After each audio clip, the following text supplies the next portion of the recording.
Bonjour, je suis François Fourès. J'ai été responsable d'un secteur jeunesse pendant 10 ans dans une médiathèque située dans un quartier dit prioritaire. Une médiathèque qui était composée de 4 secteurs, donc le secteur jeunesse, le secteur adulte, un secteur image et son et une ludothèque. Ce quartier était composé de différents ensembles de résidences et la fréquentation de la médiathèque était assez hétérogène au final, puisque donc, bien évidemment les enfants et les jeunes de ces résidences et de ces cités venaient très régulièrement à la médiathèque, mais également des publics beaucoup plus aisés, des communes environnantes ou d'autres quartiers de cette ville venaient fréquenter la médiathèque pour des services particuliers, notamment la ludothèque. Il faut noter aussi que ce quartier était maillé d'un réseau assez important d'associations et d'institutions publiques avec lesquelles la médiathèque travaillait très régulièrement, puisqu'il y avait un réseau institutionnel dans ce quartier.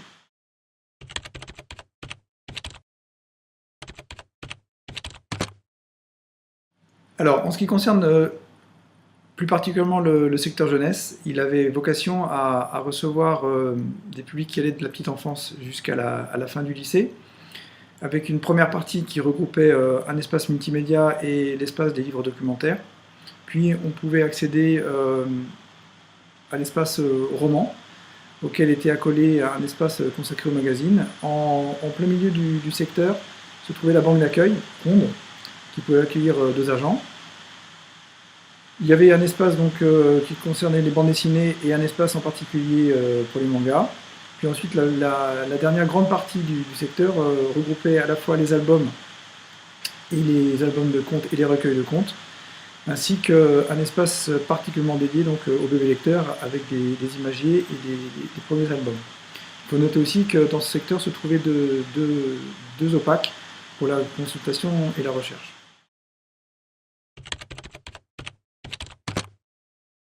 Les fonctions du responsable du secteur jeunesse consistent à accueillir le public évidemment, à diriger l'équipe.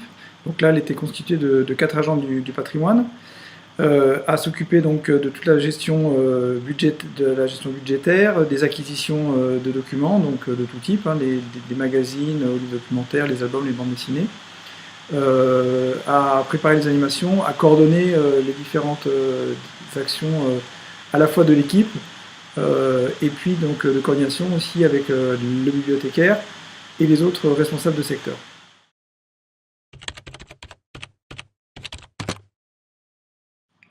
La médiathèque était donc intégrée donc dans un réseau de médiathèques beaucoup plus vaste, une grosse dizaine encore aujourd'hui.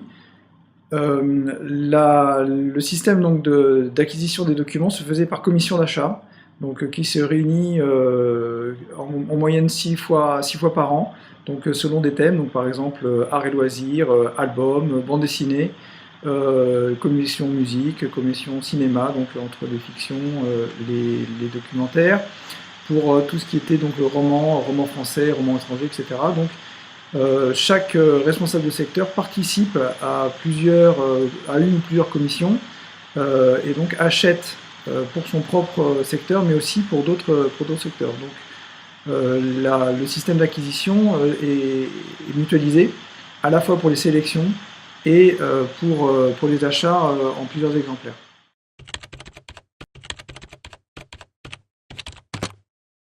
Pour le réseau, la source principale des acquisitions se fait via le site internet Electre. Donc une sélection est faite donc en domaine ou en sous-domaine. Ces sélections donc, sont regroupées et ensuite donc, elles sont présentées à un groupe d'achat qui est lui-même sélectionneur. Et donc ensuite elles sont réparties sur le réseau. La source principale donc, est bien Electre. Et puis ensuite donc, il y avait tout un outil d'appareil critique, soit sur des revues spécifiques comme la revue des livres pour enfants, Lecture Jeune, ou bien encore des sites internet dédiés par exemple aux albums comme La Soupe de l'espace.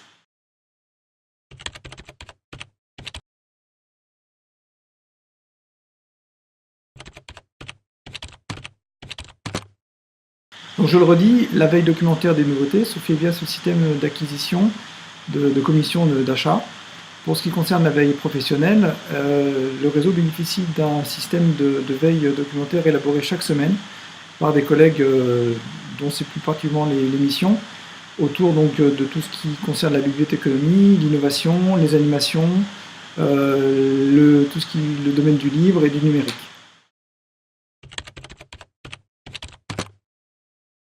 Alors, pour ce qui concerne une journée type du responsable de secteur jeunesse, donc la première des missions, c'est évidemment encadrer l'équipe des agents, donc organiser le rangement, programmer les animations.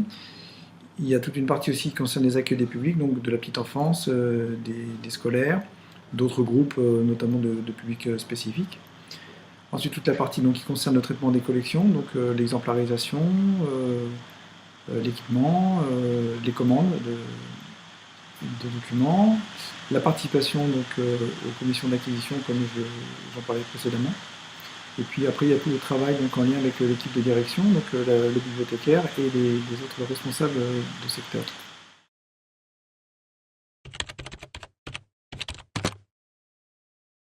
Sur la fidélisation des publics, elle se traite par plusieurs aspects. Donc la première, c'est évidemment la qualité de l'accueil sur le secteur, avec donc un travail autour du conseil, la connaissance des fonds évidemment, pour pouvoir conseiller, chercher aussi à satisfaire le public selon les types de collections. Ensuite, il y a tout un travail autour de partenariats, donc avec des groupes constitués, avec les écoles, avec donc un travail sur l'habitude de la venue à la médiathèque, aussi via les familles. En ce qui concerne aussi la question donc, des publics empêchés, donc là encore ça passe par un travail de fond avec donc des associations d'accompagnement, et puis aussi tout un travail autour d'actions hors les murs, donc pérennisées depuis de nombreuses années, donc l'été notamment, mais pas que. Là encore aussi avec le travail autour du réseau institutionnel et associatif dans lequel la médiathèque pouvait intervenir.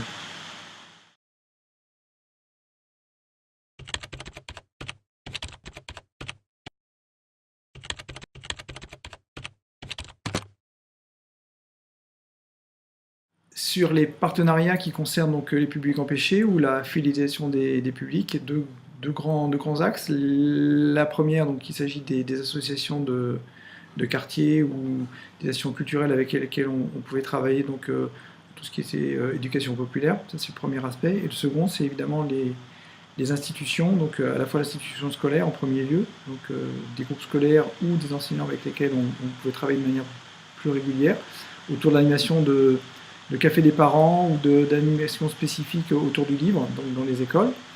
Et puis tout un travail aussi donc, hors les murs, sur le terrain, pour faire connaître aux enfants la médiathèque. Ça donc sur des périodes plutôt estivales. Des partenariats aussi évidemment avec des institutions culturelles, donc, comme le théâtre ou les maisons pour tous, ou encore une compagnie de danse avec laquelle on a travaillé, mais j'y reviendrai tout à l'heure.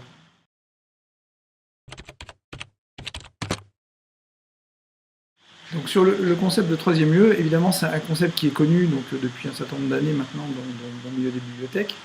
Il y a une prise en compte de ce concept et une déclinaison naturelle au sein de cette structure. Alors pas uniquement donc, sur le secteur jeunesse. Ce qu'on peut dire, c'est que le troisième lieu, vu comme un lieu à mi-chemin entre le travail ou l'école et la maison, avec ce volet donc, autour de la formation et l'accès donc, au numérique de manière totalement gratuite, avec la fourniture donc, d'accès à des bases de données ou à des formations donc, en ligne. Ça évidemment il existe. Aujourd'hui, ce qu'il faut bien savoir, c'est que la notion de troisième lieu est d'ores et déjà un petit peu dépassée, puisque en ce qui concerne en tout cas la formation professionnelle, on est sur la notion de quatrième lieu, avec, donc, qui recouvre les trois aspects que je viens de citer, donc un lieu à mi-chemin entre la maison et le travail, avec un aspect sur la formation, mais ce quatrième lieu, il porte sur en tout cas la partie théorique de ce concept, elle porte sur une idée de faire participer beaucoup plus davantage les publics et de même de co-construire des animations, des actions avec les compétences des usagers qui viennent en tout cas qui fréquentent la médiathèque. Donc ça, ce concept, il est on va dire, conseillé, il est indiqué donc, dans les formations professionnelles. Après, reste quand même l'aspect de mise en œuvre réelle entre la volonté publique et puis les possibles, le champ des possibles pour les professionnels, donc d'intégrer, en tout cas d'arriver à accepter qu'une partie des publics puisse avoir son mot à dire, et voire même anime, co-anime des ateliers de formation ou fasse avoir ses compétences au sein même de la médiathèque. À titre d'exemple, donc dans la structure dans laquelle je travaille actuellement, donc dans un secteur adulte, on réfléchit à ce genre de partenariat avec des publics sur des ateliers co-construits. Donc on a une fréquentation d'adultes qui ont un certain nombre de savoir-faire, et on imagine aujourd'hui de pouvoir proposer des animations animées par ces personnes-là.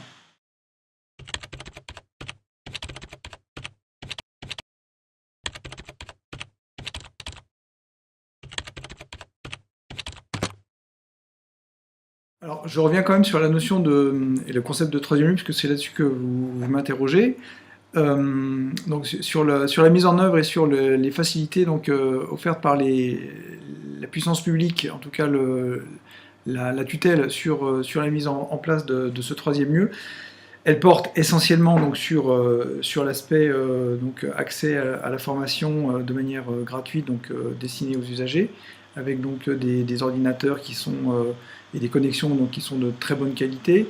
Et puis ça passe aussi évidemment par la réflexion autour de l'élargissement des horaires d'ouverture, de l'amélioration de la qualité de service, de la convivialité, du service individualisé, de la mise en place de collections qui sont plus proches du ludique, comme donc, les jeux vidéo, les jeux de société, voire les jouets pour les tout petits. Ça passe aussi donc, par toute une politique d'action culturelle et d'animation à destination de publics qui normalement ne viendraient pas forcément à la médiathèque, mais qui peuvent y trouver aujourd'hui des services et des animations qui peuvent s'apparenter à ce qu'ils peuvent retrouver parfois chez eux, mais de manière plus partagée, plus collective. Donc voilà, ça porte sur plutôt ces aspects, mais il n'y a pas de financement particulier sur l'accentuation de ce concept de troisième lieu. Voilà, il passe par des choses assez courantes, mais en tout cas qui sont au cœur de la réflexion et de la préoccupation des équipes qui animent les médiathèques du réseau en tout cas.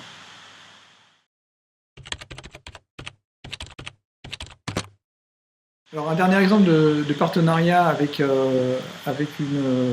institution au sein du quartier, une compagnie de danse, dont le lieu de résidence se situe dans le même quartier, qui se déclinait donc en deux actions assez distinctes. La première consistait à repérer au sein de nos publics jeunes des enfants qui potentiellement pouvaient être intéressés à participer à un stage de danse durant les vacances scolaires. Donc soit de manière gratuite, soit de manière pour une somme assez modique. C'était le premier aspect. Et le second, ça concernait donc plus le travail de création de la compagnie, donc autour de spectacles donnés spécialement dans la médiathèque, mais non pas des représentations de choses déjà écrites, de chorégraphies déjà existantes, mais bien de travailler sur le lieu, autour des collections, mais des espaces ou de l'acte de lecture. Voilà, donc des partenariats culturel, mais qui permettait de faire se rejoindre deux mondes